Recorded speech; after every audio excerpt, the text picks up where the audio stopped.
مسیح میں آپ سب کی سلامتی ہو۔ پیدائش کی کتاب اس کا 48 باب اور 21 آیت۔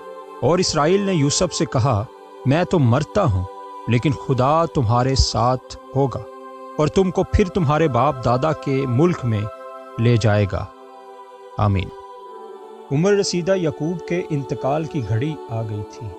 آگے کو وہ یوسف کے ساتھ نہیں رہ سکتا تھا، لیکن اس نے اپنے بیٹے کو فکر اور تشویش میں نہ چھوڑا، کیونکہ اس نے پورے اعتماد سے کہا کہ خدا تمہارے ساتھ ہوگا۔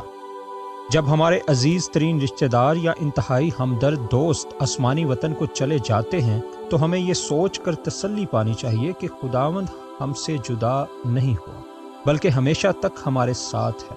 اگر خدا ہمارے ساتھ ہے تو ہم عالی صحبت میں ہیں، بے شک ہم خود غریب اور حقیر اور ناچیز ہوں۔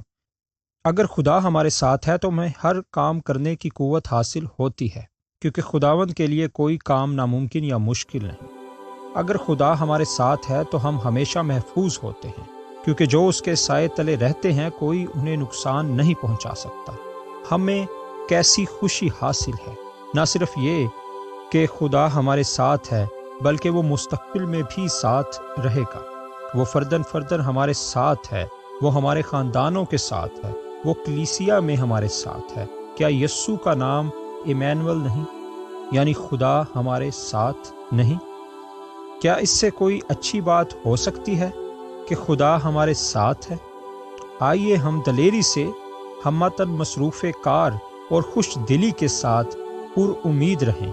ہمارا مقصد ضرور کامیاب رہے گا، حق کو یقیناً فتح ہوگی، کیونکہ خداوند ان کے ساتھ رہتا ہے جو اس کے ساتھ رہتے ہیں۔